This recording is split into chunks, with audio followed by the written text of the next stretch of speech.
करण शीतल को संभल के बाहर लाता है और कार में बैठकर उसे पानी की बोतल देता है। शीतल जैसे ही पानी पीती है, करण उसे साइड से गले लगाता है। जब ही शीतल गुस्से में करण को धक्का देती है और कहती है, करण दूर रहो, तुम्हें पता नहीं कल क्या हुआ।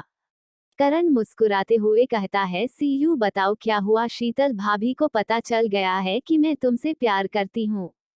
करण, उनको किसने कहा। शीतल, मैंने। करण, तो अब आगे। शीतल, आगे क्या। करण, तुम मुझे कब मिलाओगे। फैमिली से कहा है, तुम्हारी फैमिली बहुत हो गया। करण, अब तुम आज चल रहे हो मेरे साथ मेरी फैमिली से मिलने, बस फाइनल। करण, लेकिन सी यू। शीतल, लेकिन कुछ नहीं, चुपचाप चलो। यह कहकर करण की कार में बैठ जाती है और दोनों कुछ ही देर में राजपूत पैलेस आ जाते हैं। शीतल करण का हाथ पकड़ उसे अंदर लेकर जाती है। जब ही मीरा उन दोनों को देख उनके पास आती है, मीरा, ये कौन है। सी यू। शीतल, ये करण है भाभी, वह आपको कल बताया था ना। यह सुनकर मीरा शीतल का हाथ पकड़ साइड में लेकर जाती है। शीतल, एक घर पर है।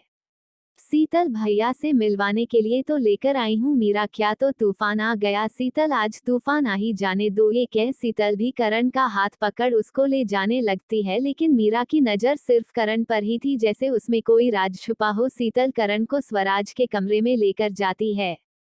शीतल, करण तुम यहीं रुको, मैं भाई को ढूंढ के लाती हूँ। करण, लेकिन शीतल, करण आई, बस 2 मिनट। जब ही करण घूमते घूमते सीटी बजाते हुए एक पेंटिंग देखता है और उस पेंटिंग के करीब जाता है।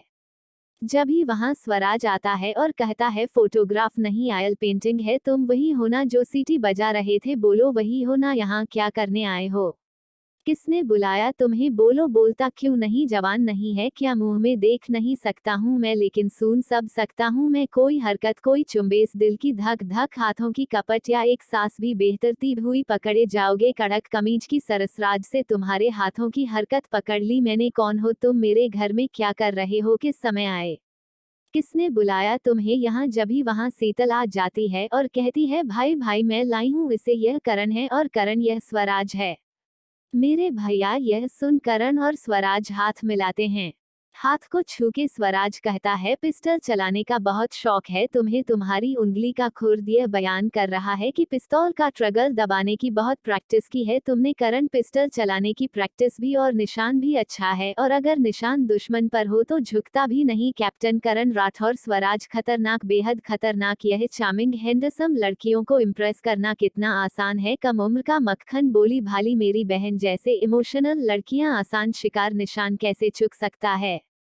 कैप्टन करण। शीतल, भाई एक्चुअली करण को आपसे एक इम्पोर्टेंट बात करनी है। स्वराज, मुझे भी इससे काफी बातें करने। अकेले में। शीतल, अकेले में क्यों। स्वराज, करण पहली बार घर आया है, एक दिन तो बनता है ना हमारे बीच, दोनों मिलकर बैठकर बातें करेंगे। यह कुछ मुझे समझाएगा, मैं कुछ इसे समझाऊंगा। तो एक काम करो, कुछ देर के लिए हमें अकेले छोड़ दो। शीतल, लेकिन भाई। शीतल, मैंने कहा ना, दो मर्दों को अकेला छोड़ दो। यह सुन शीतल वहां से चली जाती है। स्वराज करण को लेकर उसके पसंद बार में ले आता है, जहां हर तरीके की वाइन रखी थी। स्वराज पैक बनाते हुए कहता है, ब्लैक डन परफ्यूम, एम आई राइट। करण, राइट। दूसरी ओर शीतल अपनी भाभी के पास जाकर कहती है, भाई बहुत अजीब है, मुझे मेरी बात करने नहीं दी और मुझे वहां से भगा दिया। बोले, करण से अकेले में बात करनी है।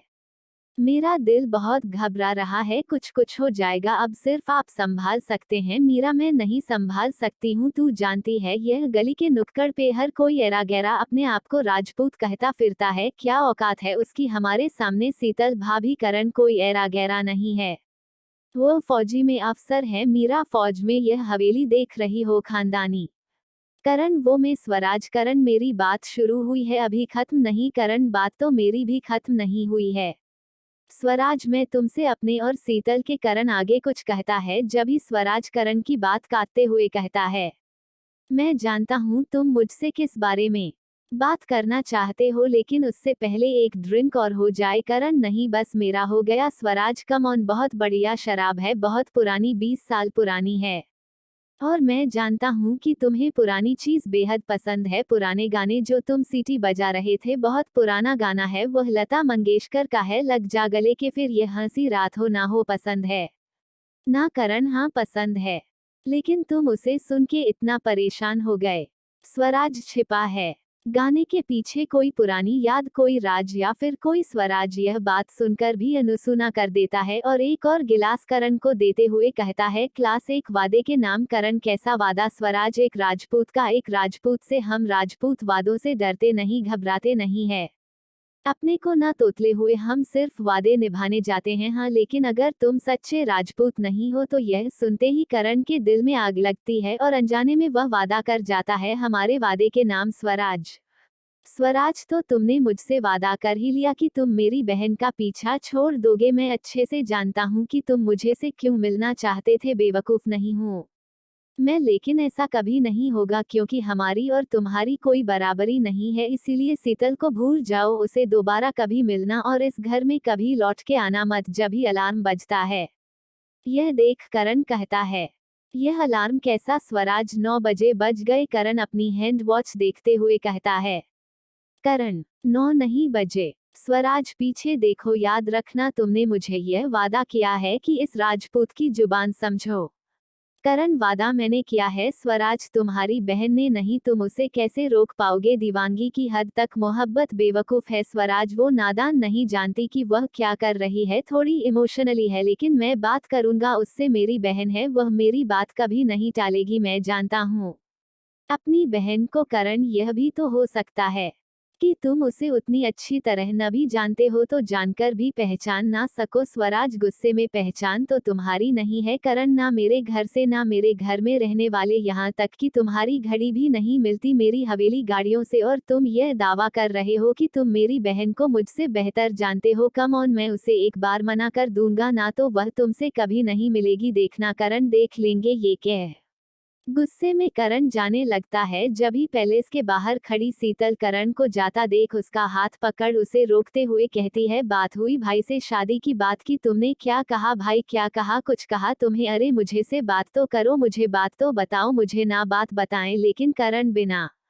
शीतल की एक बात का जवाब देता हुआ करण जा रहा था, जब ही शीतल चिल्ला कहती है, करण जवाब तो दो, तुम्हें हमारे प्यार की कसम। क्या हुआ करण? गुस्से में, तेरे प्यार की खातिर तो सब कुछ भूल कर तुम्हारे साथ चला आया था, लेकिन तुम्हारे भाई ने बहुत कुछ याद दिला दिया। शीतल, क्या क्या कहा भाई ने, मुझे बताओ, बुरा भला कहा? शादी की बात की तुमने, वे हमारी शादी के लिए मेरी बात का जवाब क्यों नहीं दे रहे हो? तुमसे बात कर रही हूँ मैं, बात बताएं, बिना नहीं जाने दूंगी तुम्हें। करण गुस्से में शीतल के दोनों कंधे को जोर से पकड़ते हुए कहता है, और तुम्हारा भाई तुम्हारे पास आने नहीं देगा, मैं उनसे वादा करके आया हूँ, अब मैं क्या करूँ, तुम्हें करीब नहीं आऊंगा। शीतल, तोड़ दो स्वराज, भूल गई, हर वचन पर जीता हूँ, हर वचन पर मरता हूँ। राजपूत तुम भी हो और मैं भी, फिर भी वचन तोड़ने को कह रही हो? शीतल, एक वादा आंखों का आंखों से भी हुआ था, उसे वादे के दम पर पृथ्वीराज शीतल को भरी महफिल से भगा ले गए थे। सुना है वही राजपूत ही थे। स्वराज, घर परिवार रिश्ते नाते तोड़कर पृथ्वीराज के संग भाग चलने का फैसला खुश शीतल का था।